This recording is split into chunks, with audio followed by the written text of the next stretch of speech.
Good morning. In my last two videos, we discussed about introduction of friction, merits and demerits of friction, and laws of friction, then types of friction, etc. I have given the link of that videos in the description. Those who have not seen that video, kindly go through that one. In this video, we are going to discuss about three topics. One is angle of friction, angle of repose, and cone of friction. Now let us go to the first one, angle of friction, which is represented by the letter by. Here is the definition. It is the angle made by the resultant of normal reaction N and friction F with the normal reaction N. Let us see in detail. Consider a mass which is kept on a surface, and here is a free body diagram for it. Now the mass is converted into weight, which is always acting in the downward direction, and this is the normal reaction offered by the surface. Now I am going to move this object with the help of a force F, but this movement is prevented by the friction force small f. If you look at this system free body diagram, there are two active forces F and W, and two reactive forces N and F. Now these two reactive forces are replaced by a single resultant force. Okay. Now here the angle of friction is nothing but it is the angle between this resultant and this normal reaction. So here is the angle of friction. Moreover, there is a close relationship between this angle of friction as well as the coefficient of friction that we will see in detail now. Now I am going to take these three forces, normal reaction, resultant and friction. Then I will make a right angle triangle where the hypotenuse is nothing but the resultant, and here is the angle of friction, and opposite side is taken as F and adjacent side is taken as N. Now from this triangle, tan by equal to opposite side by adjacent side. Let me take this one as equation number 1. We also know that the coefficient of friction is mu equal to F by N. Okay, this is equation number 2. Now from these two equations, F by N is a common term. So with the help of that I can relate these two equations. So finally it will become like tan by equal to mu, where by is nothing but angle of friction and mu is nothing but coefficient of friction. That's all about the first one. Now let us see the second topic. It is angle of repose. It is represented by the letter alpha. Let us see the definition. The minimum angle of the plane at which the body kept on it starts to slide due to its own weight. Let us see in detail. Consider a mass which is being kept on a inclined plane, and this inclined plane is inclined by the angle alpha to the horizontal plane.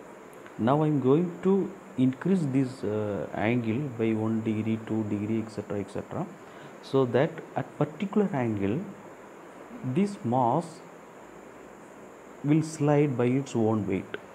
That particular angle is called as angle of repose. Okay. Moreover, there is a relationship between this angle of repose as well as angle of friction. Now let us go and derive for it. Consider the free body diagram for this one, and this is x-axis parallel to the inclined plane, this is y-axis perpendicular to that one, and now the weight is resolved one along x direction and another one along y direction. Here is the normal reaction by the inclined plane, and just perpendicular to that one we will have the friction. Now I am going to use the equilibrium equations for this derivation. The first one is the summation of all vertical forces equal to 0. And if you look at here, there are two vertical forces. One is W cos alpha and another one is normal reaction.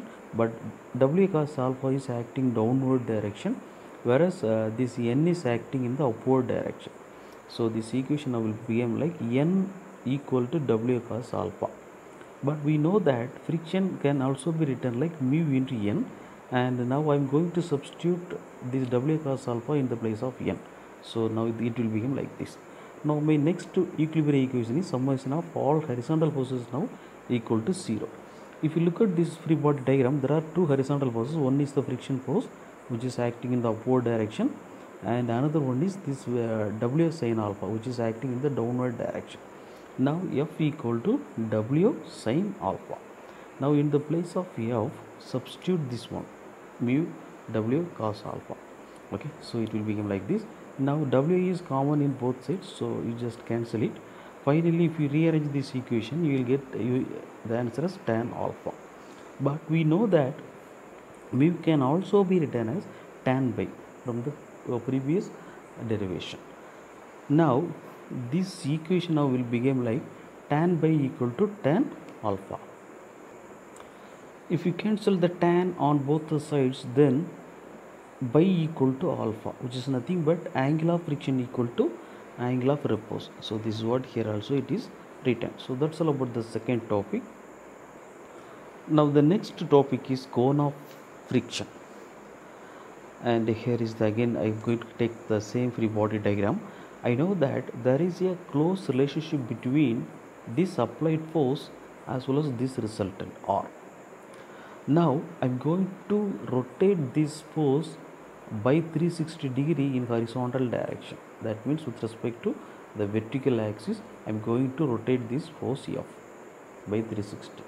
If I rotate this force by 360 degree, since there is a relationship, this R will also have a rotation with respect to this vertical axis by 360 degree. Okay, but this resultant will create a cone now, having the upper point at this contact, and here is the axis of the cone which is coinciding with the normal reaction, and now R will become the generator. So here is the cone of friction. So this is what the definition here also. It is defined as the right circular cone having vertex at the point of contact. So here is the vertex point, and axis of direction is along the normal reaction. So this is the axis of direction, and semi vertical angle equal to the angle of friction. If you look at here, this is the friction angle. Okay, so this is what the definition. So that's all about this video. We have discussed three important things: angle of friction, angle of repose, as well as cone of friction. Thank you. We will meet in the next video.